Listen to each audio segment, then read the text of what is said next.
Bismillahirrahmanirrahim. Innal hamdalillah nahmaduhu wa nasta'inuhu wa nastaghfiruh wa na'udzu billahi min syururi anfusina wa min sayyiati a'malina. May yahdihillahu fala mudhillalah wa may yudlilhu fala hadiyalah. Asyhadu an la ilaha illallah wahdahu la syarikalah wa asyhadu anna Muhammadan abduhu wa rasuluhu amma ba'du. Puji syukur marilah kita panjatkan kehadirat Allah Subhanahu wa taala, karena berkat rahman dan rahimnya lah kita semua dapat menuntut ilmu kembali dalam upaya meningkatkan iman dan takwa kita kepada Allah Subhanahu wa taala. Salawat berserta salam juga tak lupa kita ucapkan kepada baginda Nabi Muhammad sallallahu alaihi wasallam, juga kepada keluarganya, sahabatnya, dan semoga kepada kita semua selaku umatnya. Amin ya. Anak-anakku, apa kabar kalian semuanya? Semoga kita semua tetap diberikan kesehatan oleh Allah Subhanahu wa taala, dan juga kita tetap melaksanakan syariat ya dalam bentuk menjalankan protokol-protokol kesehatan pada musim pandemi seperti saat ini. Nah, pada pembelajaran kali ini kita mulai memasuki bab yang kedua ya, yakni mengenai tema aku selalu dekat dengan Allah.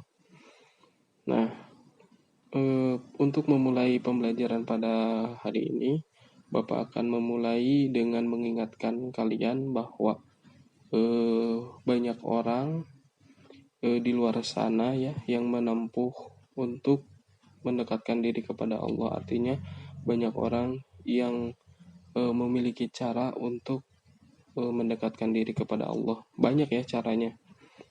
Misalkan dalam hal bertafakur itu ialah memikirkan, salah satunya ya memikirkan bentuk ciptaan Allah sehingga dapat meningkatkan diri kepada kita semua untuk beriman kepada Allah.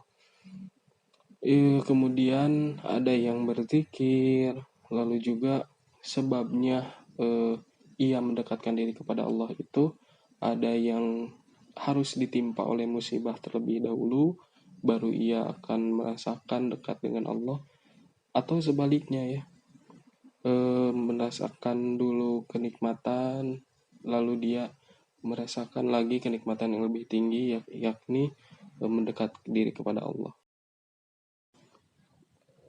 Nah, anak-anakku sekalian, cara-cara yang paling efektif dan efisien, mudah dibaca, pendek, ringan, tetapi sudah komplit ya, artinya sudah menyeluruh, menyangkut urusan dunia dan akhirat, serta memperoleh jaminan surga di dalam rangka mendekatkan diri kepada Allah, yaitu terdapat pada keistimewaan membaca Asmaul Husna.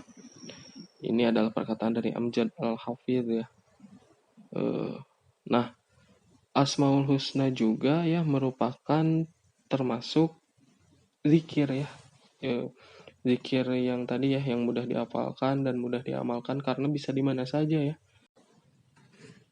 Nah, Asmaul Husna ini yang akan kita pelajari bersama-sama pada hari ini. Tentu untuk memahami sebuah makna, kita seyogianya harus mengetahui dulu apa pengertian dari Asmaul Husna dan apa dalil yang menyuruh kita untuk membaca Asmaul Husna. Nah, kita akan pelajari bersama-sama ya. Jadi kata Asmaul Husna ini berasal dari bahasa Arab ya, gabungan kedua kata dari kata al-asma dan al-husna. Apa itu asma atau al-asma? Al-asma, asmaun, maknya apa ya? Al-asmaun, jadi asma itu adalah bentuk jama dari kata ismun, dari kata mufrad. Mufrad itu kata satuannya ya. Kata satuannya yaitu mufrad, dan jama atau banyaknya atau asma, al-asma. Jadi ismun ini berarti nama. Berarti al-asma atau bentuk jama dari ismun berarti nama-nama ya. Namanya ada banyak ya. Sedangkan al-husna adalah bentuk masdar dari al-ahsan yang berarti baik, bagus ya. Nah, kata asma juga adalah bisa diterjemahkan dari atau berakar dari kata as-sumu yang berarti ketinggian atau as-simah yang berarti tanda. Memang ya, ismun atau asma atau nama seyogianya harus merupakan tanda ya bagi sesuatu, sekaligus harus dijunjung tinggi ya. Nama itu tidak asal-asalan, jadi harus merupakan sebagai tanda dan juga harus dijunjung tinggi. Jadi kata al-asma itu berarti nama-nama ya, sedangkan kata al-husna adalah bentuk mu'annas yang berarti terbaik. Al-ahsan terbaik atau husna terbaik. Nah, definisi lebih lanjut mengenai Asmaul Husna adalah nama-nama yang agung ya.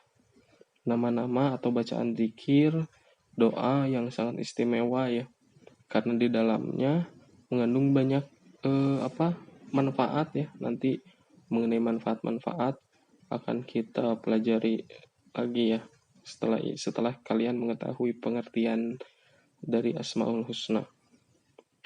Nah, jadi kata Asmaul Husna ini adalah nama-nama yang agung ya, yang berjumlah 99 itu menurut dari kitab Al-Qaidul Islamiyah karya At-Tirmidzi berjumlah 99, di mana setiap dari nama tersebut adalah gambaran mengenai sifat-sifat yang dimiliki Allah sesuai dengan sifat-sifat Allah.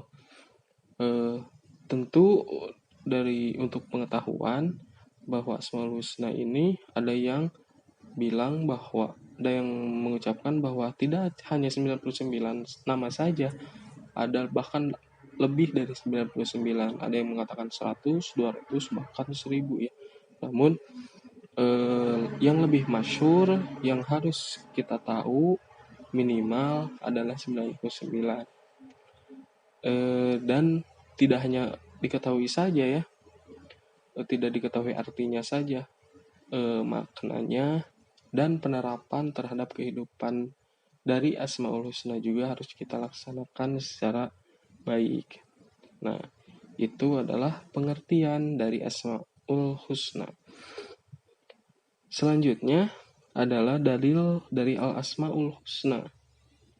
Di dalam Quran surat Al-A'raf ayat 180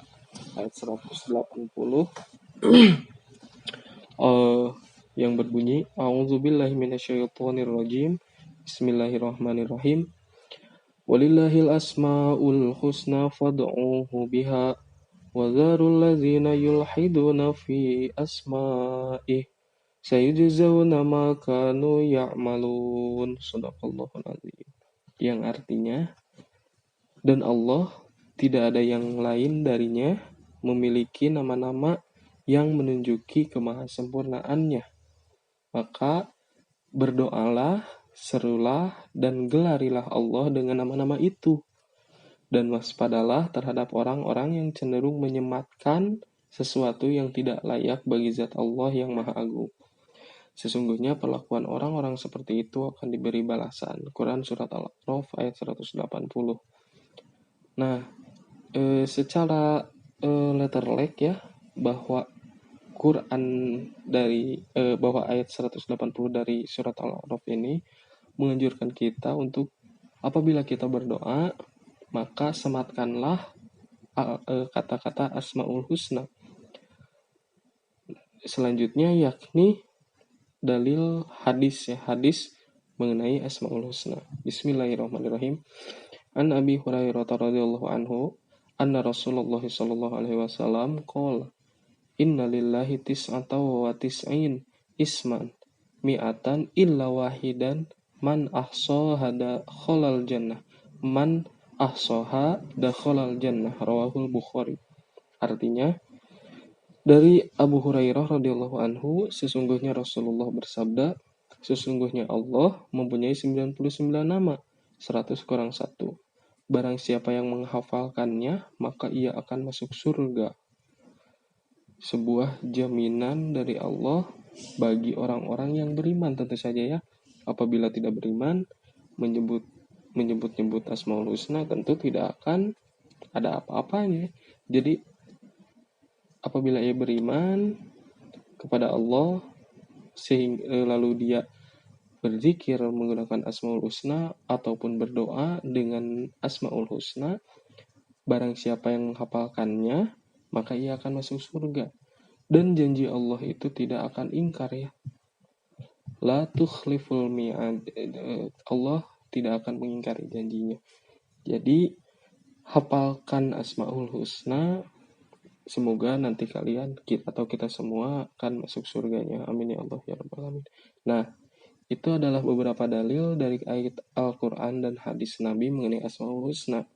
Setelah kalian mengetahui tadi ya mengenai pengertian Al-Asmaul Husna, Al-Asmaul Husna ini adalah nama-nama baik yang disematkan atau diinternalisasikan dari sifat-sifat Allah yang harus kita hafalkan ya. Karena menurut kitab menurut At-Tirmidzi tadi jumlah dari Asmaul Husna ini ada 99 ya. Jadi ke 99-nya harus kita hafalkan ya. Mungkin nanti kalau pembelajaran sudah normal lagi, sebelum memasuki pembelajaran kita akan biasakan ya membaca Asmaul Husna terlebih dahulu, dengan diharapkan setelah kita hafal, kita lebih mengetahui maknanya, lalu kita akan mempraktekannya dalam kehidupan sehari-hari, insya Allah. Amin ya Allah. Amin. Nah, seperti itu saja pembelajaran pada hari ini ya. Dan terakhir, di slide terakhir ada tugas ya. Tugasnya gampang ya, cuman satu, tidak usah banyak-banyak ya, karena mungkin dari mata pelajaran yang lain juga banyak tugasnya. Bapak ingin meringankan beban kalian, jadi tugasnya sangat mudah. Jadi kalian cari dalil mengenai Asmaul Husna, mau itu ayat, mau itu dalil mengenai hadis, atau mau itu ayat Quran maupun itu hadis mengenai Asmaul Husna ya. Dan jangan lupa artinya tuliskan juga ya. Nah, jawaban tadi ditulis ya di dalam satu kertas saja, selembar kertas, lalu kemudian foto jawabannya atau kertasnya yang sudah ditulis jawabannya beserta foto bukti Anda mengerjakan soal ya. Dikirimkan melalui Google Classroom ya. Jadi tidak melalui Google Form lagi, kirimkan langsung melalui Google Classroom. Nah, apabila ada anak-anak yang memiliki kendala dalam mengirimkan foto tersebut, apabila misalkan di Google Classroom susah ya, bisa melalui WhatsApp ya, dengan mencantumkan nama kalian terlebih dahulu dan kelas. Misalkan nama saya A, saya dari kelas B gitu ya. Nah, ada batas waktunya ya. Batas waktunya nanti sampai hari Ahad tanggal 6 September 2020. Nah, itu saja ya pembelajaran pada hari ini. Apabila ada materi yang kurang jelas atau kalian butuh pertanyaan mengenai pendidikan agama Islam atau di luar itu, boleh hubungi WhatsApp Bapak di nomor berikut ini. Jadi, oh iya, dan jangan lupa nanti untuk absen ya Bapak sediakan di Google Form, dan link tersebut akan berlaku untuk pembelajaran online selanjutnya. Jadi satu link itu apabila kalian ingin absen diisi di link tersebut ya. Jadi link nanti Bapak akan sematkan pada Google Classroom. Itu ya. Akhirul kalam. Wassalamualaikum warahmatullahi wabarakatuh.